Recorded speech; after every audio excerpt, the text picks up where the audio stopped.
Sí, como bien dijiste, ahí, bueno, es un trabajo principalmente de Juan Chico, ¿no? A mí me ha tocado acompañarlo en esa trayectoria. Nosotros veníamos trabajando, Juan viene de familia malvinera, por lo cual había un interés muy genuino de su parte de decir, si tengo un familiar directo que ha estado en Malvinas, claramente otros hermanos de los pueblos han estado también en la guerra. Fue así que con iniciativas en esa línea, pues empezar a preguntarnos y a pensar, ¿no? Decíamos, uno piensa en excombatiente, pero nunca piensa, o en ese momento no estábamos pensando en la presencia indígena, ¿no? Eran dos imágenes que no podíamos unir, ¿no? Indígenas en Malvinas. Con un trabajo bastante interesante con un excombatiente, Eugenio Leiva, que es el primero que va a contar esta trayectoria, esta historia suya en primera persona sobre lo que pasó, cómo fue llegar a Malvinas y demás. Dijimos, bueno, es cierto que a lo largo de nuestra historia ha invisibilizado la participación indígena en la defensa de los territorios. Si nosotros vamos muchos años atrás, tenemos 1806, 1807, las invasiones inglesas, donde la presencia indígena estuvo ahí. Si miramos los ejércitos de San Martín, de Belgrano, de Güemes, la misma Juana Zurdoy, la presencia indígena estuvo siempre y estuvo en la defensa del territorio. La gran dificultad que vemos es la invisibilización nuevamente de esa presencia indígena en diferentes momentos de la historia, ¿no? Como que cuando se los necesita, podemos mencionarlos, pero cuando el hecho de reconocer o el patriotismo o la mirada del héroe, como se reconoce a Malvinas, no se habla de la presencia indígena, y en lo que queríamos es reivindicar esa figura también y poder mostrar que lo indígena está asociado lamentablemente en nuestro país, sobre todo por nuestros discursos negacionistas que tenemos, a todo aquello negativo, ¿no? El usurpador, el bruto, el ignorante, el haragán. Nosotros en la parte del norte del país es una constante que nos menciona. Entonces, poder mencionar a los pueblos indígenas desde el otro lado, desde su participación en la defensa del territorio, desde el arte, la cultura, la historia, es muy importante, y desde ese lado inicia de alguna manera este camino y que se entrecruza con Napalpí muy fuertemente. Analía, y cuando ustedes iniciaron esta investigación, en el desarrollo, en el proceso, ¿con qué obstáculos se encontraron? Y el principal obstáculo era el no poder, el miedo, la angustia de haber pasado por Malvinas y el de reconocerse indígena en este proceso, ¿no? De que muchas veces ellos se habían acercado a centros excombatientes o a otros espacios y no tenían esa apertura como ser indígena. El discurso era somos todos excombatientes o somos todos Malvinas, y ellos de alguna manera entonces también les costó poder mostrarse como indígenas que han estado en la guerra de Malvinas, ¿no?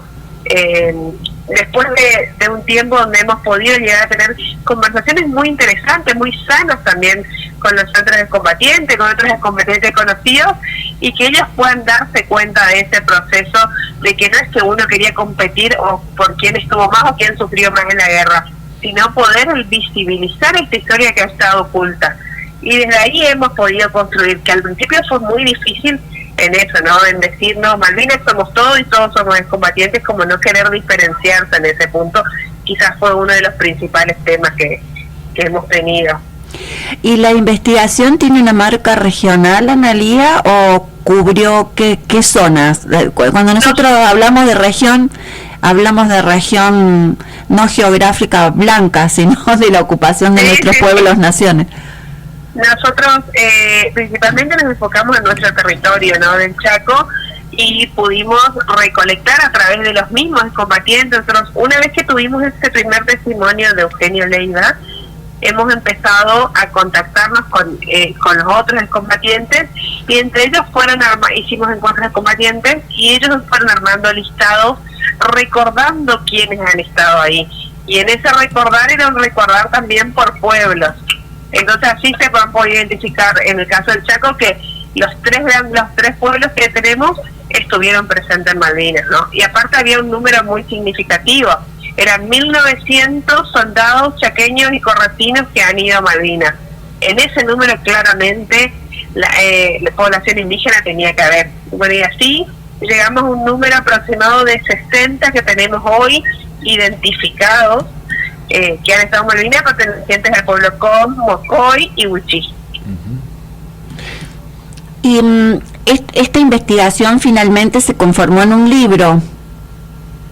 Sí, y hay otro que está en breve por salir, donde el libro lo que busca es, de la misma manera que al escuchar a ellos el testimonio, poder reflejar esta parte de la historia, ¿no? Esta parte que está tan oculta, de poder conocer sus testimonios, poder tener sus héroes, como nos han dicho los chicos de las escuelas secundarias principalmente, dentro de su comunidad, de su barrio, y devolverle de alguna manera ese orgullo también de ser indígenas, ¿no?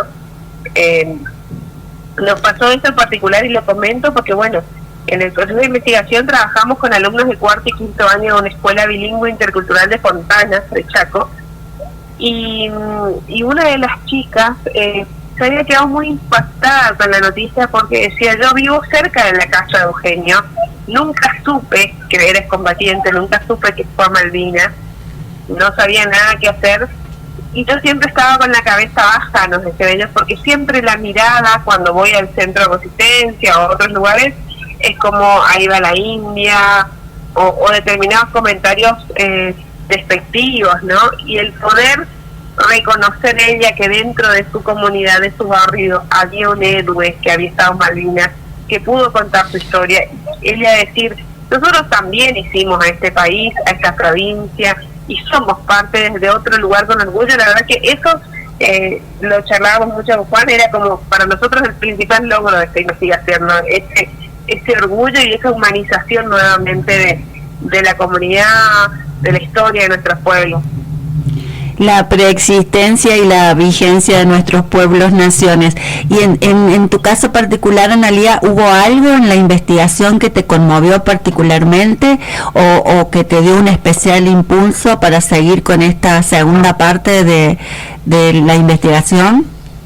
Y a mí, en lo personal, yo era docente en su momento de la hija de Eugenio, y bueno, y nosotros contamos siempre, nos costó mucho tomar ese primer testimonio, que él se anime a confiarnos o a contar su experiencia en Malvinas, ¿no? Pero después que se dio ese proceso, cuando pudimos lograr el empezar a identificarnos, y de que cada uno diga: no, yo estuve en tal lugar con Eugenio acá, pero estuvo Asencia, estuvo en el otro batallón, y empezar a poder armar esa parte de la historia que está olvidada, y que quizás si alguien no se preguntaba en ese momento, hasta hoy no podíamos hablar de esto. Entonces, poder rearmar y tejer este mapa, esta historia que nos atraviesa y que nos hace replantearnos constantemente qué versiones de la historia conocemos, y hoy que estamos escuchando mucho la palabra adoctrinarnos, cómo nos han adoctrinado sin poder quizás leer las otras historias, ¿no? Y eso a mí me marcó en lo personal, ¿no? El poder tener esa escucha y intentar armar con otros esa gran red. Y qué importante que el trabajo de investigación lo haya hecho nuestro hermano Juan, porque es parte de la invisibilización a la que nuestros pueblos, naciones siempre fueron sometidos. Hoy al comienzo del programa acá con mi compañero en la mesa de trabajo hablábamos de esta situación y de la fortaleza, ¿no?, de la cultura de nuestros pueblos, naciones, que permanecieron a pesar del silenciamiento permanente al que nos ha empujado cualquier estado. En este caso en particular, estamos en una situación un poco diferente, y te queríamos preguntar, hermana Analía, ¿cómo ves vos la actualidad de nuestros pueblos, naciones hoy con este gobierno negacionista? Y mira, a mí como para cerrar un poco la parte también de Malvinas y unirlo a Napalpí y un poco el contexto actual, a mí siempre pienso mucho en el testimonio de uno de los combatientes, ¿no? Ahí cuando surge poder tener las fotos de lo que fue la masacre de Napalpí, que sirvieron de prueba para el juicio, donde pudimos ver ese avión que había sobrevolado la zona para identificar. En una de las recorridas, este combatiente mira esa foto con la bandera argentina y dice, pensar que yo fui a Malvinas a defender esa bandera. Y años antes, esa bandera en ese avión hizo que mi pueblo, que mi familia, mi comunidad sea masacrada. Entonces, como constantemente todas estas historias están unidas en relación a la visibilización, al negacionismo que hay, a esta invisibilización, y creo que lamentablemente hoy estamos en una situación así. La verdad que escuchar a un presidente de la nación hablar y reivindicar a Roca sin poder pensar lo que significó la campaña, tanto en el desierto norte como el desierto en la Patagonia, el pensar el genocidio que se ha cometido en los pueblos y poder reivindicar libremente la figura de Roca, la verdad que a mí me deja en una situación de mucha tristeza, ¿no? Y de repensarnos también con los hermanos y hermanas a ver cómo nos paramos, ¿no? Ante esta situación, cómo seguimos trabajando y visibilizando esta memoria, que por más que el Estado la vuelva a invisibilizar, necesitamos tenerla nosotros muy presente. Sí, es difícil porque son pasos atrás sobre las políticas públicas que tanto nos costaron conseguir, hermana. Es difícil, es complicado, es una mezcla de pena y también de bronca, ¿no? Porque exacto. Y de pensar a ver qué nos pasó también como sociedad, cuáles son esos puntos que necesitamos fortalecer y acompañar. Es decir, ¿por qué nos parece tan extraño o tan distinto el hermano de la hermana indígena? ¿Por qué no podemos construir desde esos lugares en conjunto y necesitamos siempre aniquilar esa parte de la historia, ¿no? Sí. Y lamentablemente estamos en esos momentos, en estos discursos. Claramente uno escucha a la vicepresidenta y también alertan estos discursos de reivindicación de las fuerzas, de las tomas ilegales por parte de los mapuches, como dice, sin poder reconocer la preexistencia, que nuestra Constitución la tiene reconocida. Este año también cumplimos 30 años de ese reconocimiento en la Constitución, ¿no? Claro, hablábamos con un hermano mapuche, el lonco Mauro Millán, de ahí del sur, porque se estaba por erigir la estatua de Roca, y ya los hermanos mapuche dicen, ya no somos nosotros los que tenemos que estar pidiendo que eso no ocurra, tiene que haber una reacción popular que tiene que ver con la conciencia del pueblo de no poder reivindicar a un genocida. Bueno, después a eso le siguió las declaraciones del presidente, el cambio del nombre del Salón de los Pueblos Originarios, manejos de simbolismos que son muy fuertes para nuestras culturas. Sí, y también creo que más allá de eso, es cierto que tenemos una base de hermanos, hermanas en diferentes ámbitos que han tomado quizás conciencia o nota de estos cambios y han podido reconocerse, ¿no? En esta Argentina plurinacional. Yo hace unos días participé del acto de mi hijo en la escuela sobre el 2 de abril y en la escuela y se habla de la presencia indígena en Malvinas. Se retoman los diarios de la esposa de Bernet, donde cuenta también la presencia originaria entre las islas. Entonces eso también dan unos alivios de alguna manera, es decir, no estamos tan perdidos, hemos dejado una base, hemos sembrado, que claramente va a necesitar mucho cuidado, pero podremos seguir caminando y cosechando. Son tiempos, me parece, de eso, de tratar de pensar cómo cuidamos lo que sembramos. Analía, buenas tardes, te habla Sergio. Te escuchaba y digo, a cuántas contradicciones nos vemos sometidos diariamente cuando vemos que los pueblos indígenas estuvieron defendiendo la bandera, pero a su vez esa misma bandera es la que diariamente los está condenando, ¿no? Eso por un lado. Por el otro, lo que quería preguntarte es ¿qué historias pudiste recoger en los testimonios sobre la presencia de los hermanos indígenas ahí en las islas? ¿Cuál fue el tratamiento que se les dio? Porque tenemos muchas anécdotas acerca del maltrato que tuvieron de los propios militares argentinos que comandaban la cosa, ¿no? Sí, los testimonios que hemos tomado son muy similares a los que ya conocemos, ¿no? Tenemos el caso en particular de uno de ellos, Asensio, que Rubén falleció hace 2 años. Él fue uno de los destacados en Malvinas por robar un pedazo de pan. Y bueno, su causa tampoco ha avanzado, siempre estuvo como demorada. Pero los tratos eran los mismos, el hambre, la violencia ejercida desde las autoridades principales del ejército, de las fuerzas, hacia ellos. Eso es el mismo, lamentablemente es el mismo relato en lo que vamos encontrando en todo. Y también el silencio, ¿no? El no reconocerse, ese regreso de Malvinas, decir nadie diga nada, acá no se puede hablar de lo que pasó, se van a su casa, ustedes perdieron la guerra. Tenemos compañeros que han regresado a sus pueblos y sus familias los consideraban muertos porque nunca han tenido una noticia, una información sobre el estado de ellos. Son situaciones muy tristes y muy dolorosas. Y ahí en la zona de Chaco, de Corrientes, ¿cómo lo están viviendo en este momento? ¿Hay una reivindicación de ese aspecto? Sí, todo este proceso de investigación inicia en el 2011 aproximadamente. En el Chaco en el 2013 logramos sancionar una ley donde se reconoce un día específico para los pueblos indígenas que participaron en la guerra de Malvinas, que es el 26 de agosto. También esa fecha que tomamos por esa reivindicación que hizo el Gaucho Rivero, justamente con indígenas, en 1833, el 26 de agosto. Entonces esa fecha es la que se han apropiado los combatientes indígenas de Chaco, en particular para reivindicarse, y la fecha de encuentro, ¿no? Si bien me preguntaban hace unos días, el 2 de abril, el 14 de junio, son fechas muy simbólicas, la fecha que se apropiaron los combatientes es el 26 de agosto.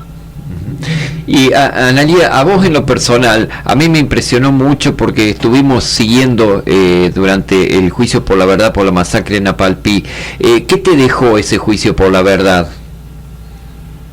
A mí me dejó una sensación de,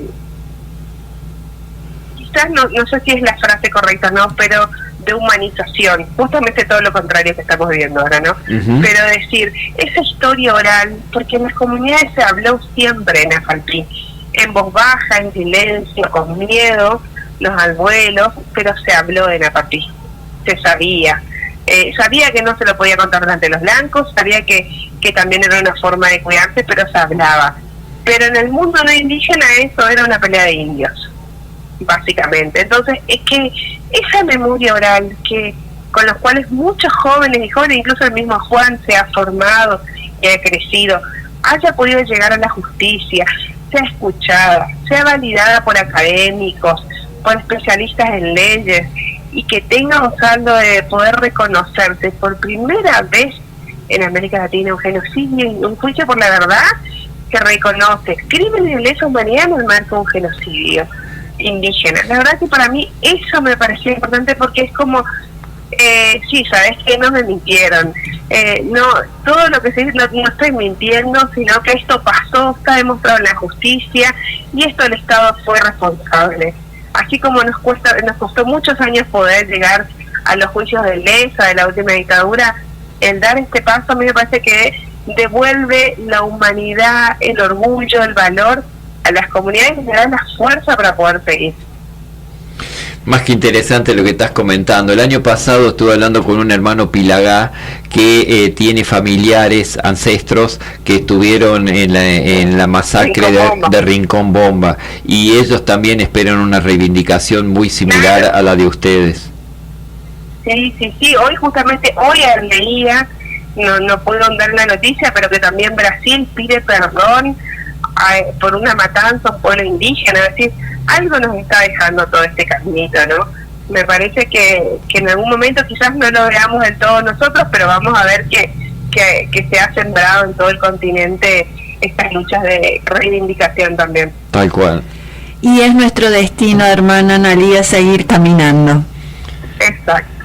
Agradecemos muchísimo este contacto, un placer tenerte en Caminos Ancestrales. Muchísimas gracias por todos los aportes, y seguramente cuando esté lista esta segunda parte vamos a volver a recurrir a vos para que nos cuentes cómo va. Bueno, muchísimas gracias a ustedes por también ser parte y visibilizar esta parte de la historia, y bueno, y también seguir reflexionando, ¿no? Este año, como decían hoy, conmemoramos los 100 años de la masacre de Nepalpí, y tiene que ser un nunca más para nosotros también, ¿no? Un nunca más, un memoria, verdad, justicia, soberanía y territorio. Así que bueno, un abrazo grande.